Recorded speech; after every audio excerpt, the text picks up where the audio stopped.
Buenas tardes, mi nombre es William David Zambrano Ramírez, estudio en la Universidad de Yacambú para la Facultad de Ingeniería. En este momento vamos a hacer una exposición para el idioma intermedio intensivo de inglés, donde vamos a hablar sobre los condicionales.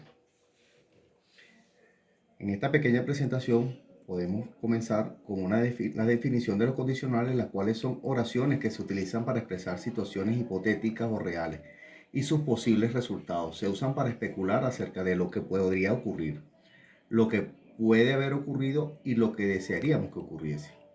En inglés, la mayoría de las oraciones que emplean el tiempo verbal condicional contienen el término if. Muchas de las construcciones condicionales del inglés se utilizan en oraciones que incluyen verbos en pasado. Este uso se denomina el pasado irreal porque empleamos un tiempo verbal de pasado, pero no estamos refiriéndonos a algo que haya sucedido realmente. Comenzamos con el condicional cero, que se usa para hablar de verdades generales o sobre situaciones que son reales y posibles. Se utiliza para hablar sobre leyes científicas, verdades generales y para dar instrucciones. Tenemos como ejemplo, si mezclas amarillo y rojo, obtienes el naranja. Y si no tomas el desayuno, te sientes débil. Luego tenemos el primer condicional, donde se refiere a acciones o eventos probables y realistas, con lo cual su estructura se usa con el término if, más el sujeto, más el presente simple. Y tenemos una segunda cláusula para este condicional primero, que sería el sujeto más el will, más la forma básica del verbo. Tenemos como ejemplo esta oración donde dice: pasaré el examen si estudio mucho esta noche. O si tengo suficiente dinero, iré a Australia el próximo verano. Como podemos ver en el primer ejemplo, tenemos el término if, ¿sí? El sujeto más el presente simple. Y en el segundo caso, tenemos el sujeto más el will, más la forma básica del verbo.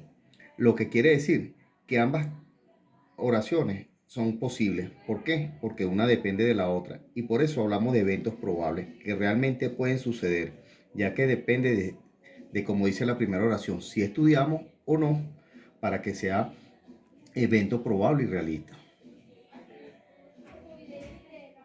Pasamos para el segundo condicional, el cual se desarrolla o refleja lo que se consideran escenarios imaginarios hipotéticos. Se usa para plantear ideas irreales del presente o acciones en el futuro que resultan poco probables. Estas oraciones nunca estarán basadas en hechos. Hacen referencia a situaciones poco probables en el futuro o que se basan en situaciones no ciertas. Para estas oraciones tenemos la estructura que es el término if más el pasado simple más el would más el infinitivo. Tenemos como ejemplo: si fuera más inteligente no estarías aquí, o compraría un carro nuevo si estuviese dinero. O sea, estas condicionales se usan para plantear acciones en el presente irreal o acciones en el futuro que resulten poco probables. Estas oraciones nunca se basan en hechos reales, siempre se basan en situaciones probables en el futuro. Tenemos como tercer condicional, donde dice que se hace referencia a una condición imposible, situada temporalmente en el pasado y a su resultado probable en el pasado. Estas oraciones son ciertamente hipotéticas y reales, porque en este momento es demasiado tarde para que la condición o su resultado se produzca. El condicional tipo 3 casi siempre implica cierto arrepentimiento o que lamentamos algo. La realidad es lo opuesto o lo contrario de lo que expresa en la oración. En las oraciones de condicional del tipo 3, el marco temporal es pasado y las situaciones hipotéticas.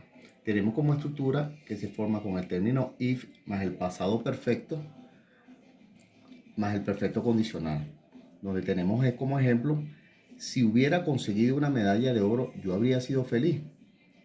Si hubiera conocido a Susan la semana pasada, le habría regalado el libro. ¿Por qué se habla de esto? Porque habla del pasado que no sucedió, pero nos imaginamos que pudo haber sucedido y lo que ese sujeto implicaría. El condicional implica cierto arrepentimiento de que nos lamentamos de algo. Tenemos como conclusión que la importancia de los condicionales radica en su capacidad para expresar diferentes grados de posibilidad y realidad en situaciones. lo que le da una nueva riqueza al proceso de comunicación y permite hacer especulaciones, planeaciones y reflexiones sobre el pasado. Como podemos ver, los condicionales, haciendo una pequeña introducción de todo lo que se planteó, los condicionales son estructuras que se utilizan para hablar de situaciones que pueden ser reales o irreales. Estas oraciones están acompañadas de su propia consecuencia. Esta estructura generalmente es por el if clause y el mind clause. ¿Sí? Lo que tenemos como ejemplo que para el término cero, yendo a los ejemplos, sería si estudio, aprendió. En el tipo 1 sería si estudio, aprenderé. En el tipo 2 sería si estudiara, aprendería. Para el tipo 3 sería si hubiera estudiado, habría aprendido. Con todo esto, espero que le haya servido de ayuda y que se haya entendido la clase. Culminamos con esta parte de los condicionales. Gracias por su atención.